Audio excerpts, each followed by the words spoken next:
ये मंजर बिहार के नवादा जिला का है, जहां भूमाफिया महादलितों के ज़मीनों को बेच रहे थे।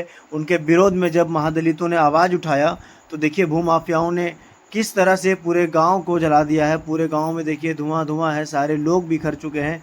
किस तरह से वहां के पीड़ित रो रहे हैं, आप खुद उनकी आवाज़ को हम लोग रोटी पका रहे थे, रोटी पका रहा, हमारा बच्चा कल पर था, वो देखा कि आ गया तो बोला कि पकड़ो पकड़ो, लड़की जा रहा है, लड़की जा रहा है। तो लड़की और दुपट्टा छोड़ दिया, भाग गया। हम लोग के बच्चा जैसे तैसे भागा, सब कोई जरा दिया, अनाज उनाज पानी, पैसा था, रुपया, आधार कार्ड, वोटर कार्ड, सब कुछ हमको जरा दिया। कोई एक मोबाइल था, वो मोबाइल ले लिया। कोई एक अथी नहीं रहने दिया हमको घर में, और कहा कि बल जाओ नहीं तो जरा देंगे, आप लोग के जरा देंगे भी। तो हम लोग जान के खखर से भाग गए, जहाँ तहाँ कांटा में छुप गए, बाल बच्चा को ले लेके। कोई भी हम लोग के साथ नहीं था। कहा कि जाओ मार देंगे सब के, निकलो नहीं तो मेरा घर से, मेरा जमीन है। हम लोग कहा कि मेरा बाप दादा के जमीन है, हम लोग नहीं भागेंगे। तो अभी गोली फायरिंग करा तो हम लोग फिर भाग गए, जान के डर से कांटा में नुक गए। कहा कि अब हम लोग के जीवन बचेगा तो फिर हम लोग जाएंगे वहाँ पर अपना जगह। बैठे हुए थे। कितना समय हो रहा था? वो लगभग वही 7 बज रहा था, 7 सवा 7 के बीच का यह कांड हुआ है। पूरी बात बताएं, आगे कैसे हुआ? उसके बाद वहां पे से जब आए तो सडनली वो फायरिंग करने लगे।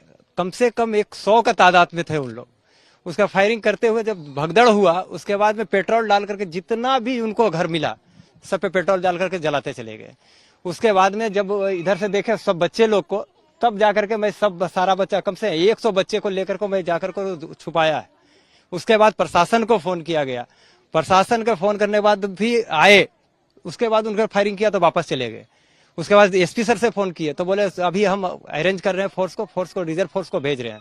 उसके बाद कम से कम हमको लगता है 1 से 1.5 घंटे के बाद में प्रशासन यहाँ आई। आपको बताया कि ये टाइटल का डिस्प्यूट चल रहा था दोनों पक्षों में। यहाँ पे जो एक पक्ष जो बसा हुआ था वो यहाँ पे उनका कब्जा था, दूसरा पक्ष उसकी क्लेम कर रहा था काफ़ी समय से, और उनके द्वारा ये जो है हरकत की गई है। इसमें आगे हम लोगों को और गिरफ्तारी सुनिश्चित करें। आपको पहले बताया कि यहाँ मैजिस्ट्रेट ऑफ फोर्स जो है अभी अगले 2 से 3 दिन तक यहाँ पे कैंप करेगा, जब तक सिचुएशन नॉर्मल नहीं हो जाती है। अगर सिचुएशन फिर भी नॉर्मल नहीं रहती है तो हमारा फोर्स और मैजिस्ट्रेट जो और आगे कंटिन्यू करेगा। और लोगों को ये अपील है कि शांति व्यवस्था बनाए रखें। अगर कोई सूचना ऐसी कोई इंटेलिजेंस हमारे साथ शेयर करना चाहते हैं गोपनीय तरीके से तो जरूर हमारे साथ साझा। सर, अब तक कितने का क्षति का आकलन किया गया अभी तक?